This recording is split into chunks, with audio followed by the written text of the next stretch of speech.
Just first off, what does it mean to be back playing football? Obviously, you were having a great game at Georgia Tech. Already had some touchdowns, and unfortunately, on that last one, you came down hard. Missed most of the season, but came back late. What does it mean to get back? And what was that process like when you knew it was a shortened season? I'm sure there was a time where you even doubted whether it was possible to even come back. Yeah, I would say overall it's a blessing, and I can't thank God enough just be back on the field. I was I'll be honest, I was in a dark spot because I was really thinking, why me? Why this kind of timing? Coming into my senior season, but I just remember that ambulance ride with Ed, one of our trainers, and I told Ed, after all the crying and all the pain was over, I just told him, I said, when does Cincinnati come? When is Cincinnati? He told me 8 weeks. I said, how long does it take dislocated collarbone to come back? He told me 8 weeks. And I just made my mindset from that point on. I said, I'm coming back to Cincinnati. And I feel like that just told me just how powerful the mind can really be, because at that point on, I just taxed what I ate, my sleeping schedule, the rehab, everything. I tacked it kind of how I did, a game. And I feel like just God willing, with God's speed, he, put me back on the field. And it's just been a blessing ever since just to be back out there for real. Trey, you talked about that kind of that dark time. I mean, it must have been even more difficult, not only coming back from an injury, but then you're dealing with a COVID season where you had to deal with all the protocols and stuff like that. Did that add a little more stress to what you were trying to do as you were coming back? Absolutely. I feel like the biggest stress came from just the number of games. I didn't know what was promised. Looking at the season, like you said, it was already a shortened schedule. So I was kind of looking at the schedule saying, dang, I really hope that, we can get these games and these games don't get canceled. And like I said, I was in a dark place just with the people around me, my teammates, my coaches, my family, everybody keeping me up, just praying every night that, I get back out there. I feel like everything worked out, how it was supposed to. And I feel like, God has a plan for everybody. And that's just the route that, I ended up taking. And like I said, it's just a blessing just to, be back out there with my teammates, practicing again and ultimately playing again. Trey, what, if anything, did you take away during that time away from the game, maybe watching it from afar, that you really kind of remember that maybe helped you? I would probably say, one, just the coverages. I feel like when you're actually on the field, you're looking at the coverage, you kind of only can see, a half of the field. When I saw it from the TV copy, I could see everything. I could see, what Jalen's doing and what Marlon's doing, what DG's looking at, what covers they're rolling to. So I really got a kind of a spectator's view of how, the games go. I was on my couch every game screaming and shouting like I was a fan in the stadium for, my teammates. And, the biggest thing that I got out of the whole experience was, just like I say, how powerful the mind is. Every game that I saw, seeing Marlon ball out, seeing Flash ball out, it kind of motivated me just to work my butt off in a rehab, just to get back out there and, do the same things that they're doing. And that just goes to show, just like I said, how powerful that mind can be if you really put your mind to something. Sure, I guess now that you've been cleared, I guess for the past month, you've gone through, a couple games, more practices. You're probably getting back into the groove, maybe more like how you felt, prior to the injury. Coming up with a bowl game, what do you want to prove? Obviously, you probably feel like, you're kind of ready for that breakout performance. Mm-hmm. Absolutely. I feel like the biggest thing I want to prove to myself that, I still got it. And I feel like the biggest thing for me this week in general for practice wise, I feel like I'm back to where I was, back at Georgia Tech. Coming into Cincinnati, I was a little bit out of shape, kind of fresh legs out there. South Florida was a good game, just getting on my belt as well. But, going through this week of practice, I truly feel like I'm getting back to, gain shape, catching the ball, running, finishing plays. I'm really getting back to, how I felt mentally and physically for Georgia Tech. So the biggest thing I want to do against BYU is go out there and prove to myself, that I still got it. I can still play at a high level and compete. Trey, I know you probably haven't been thinking about this, but with that NCAA allowing an extra year of eligibility, have you thought about coming back next year?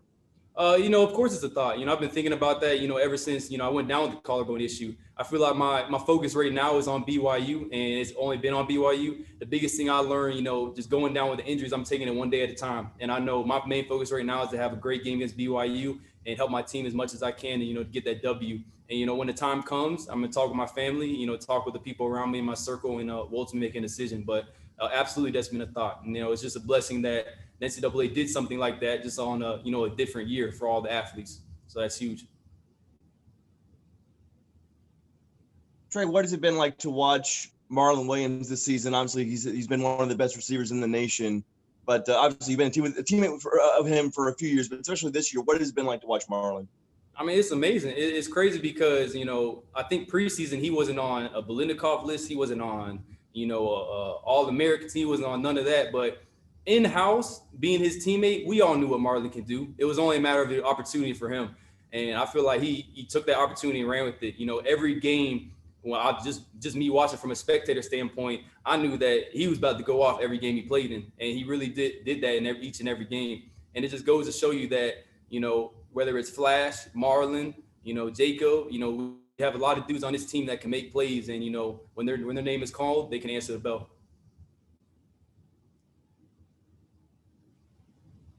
Tre, I guess outside of a New Year's Six bowl game, this is probably one of the best bowl games out there.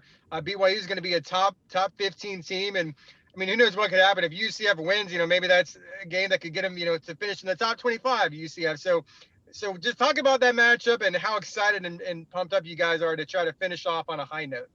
Oh, I mean, I love the matchup. I remember going to sleep the night before when BYU got announced. I was thinking we weren't going to have a bowl game because ACC team after ACC team was canceling, they're opting out. And I was thinking going to sleep that night, like, man, I don't even know if we're going to have another game. And I woke up the next morning and we got BYU. And I feel that's a huge blessing because not only is BYU a really good team, they're a veteran team as well. And like you said, it's a top 15 matchup for them. And I feel like, you know, we need to go in there and handle business. And even like Eric said, this is going to be a game that can really push us and give us momentum coming into, you know, the following year as well. So I feel like it's a blessing all around because BYU is a really good team. It's going to be a, you know, really good game to watch.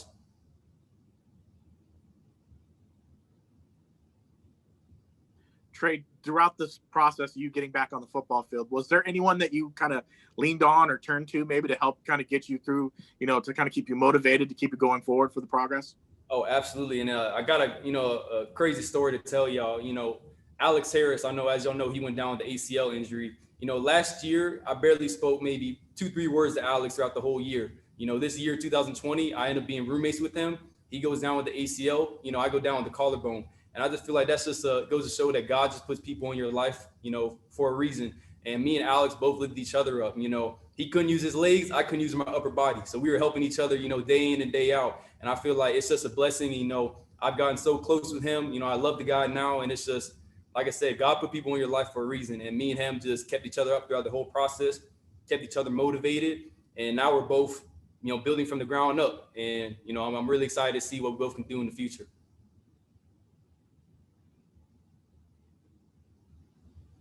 Does this experience teach you anything about yourself, your mental mindset, your ability to persevere, anything like that? Teach you, like, these last 10 weeks, teach you about anything about yourself? Absolutely. I feel like the biggest thing this whole thing taught me was just to not take everything for granted. Like, not that I took football for granted, but I feel like I was kind of in a rhythm to where I was going to practice, you know, doing what I got to do, doing the extra work. And, you know, I feel like I really took a step back and kind of looked from outside in, and you really miss football, you know, just sitting on the couch, not really having a workout schedule, not going to practice. It really makes you think like, dang, I miss being around the guys. I miss playing football. And, you know, like you said, I found out about myself how mentally strong I really can be because, you know, I was in a dark place and I just told myself, you know, I'm coming back Cincinnati. And I made that firm day in and day out. That's the only game I was looking at, Cincinnati. And ultimately I came back and I was able to play in that game. And for me, it just showed, you know, how mentally strong I can be if you just put your mind to something.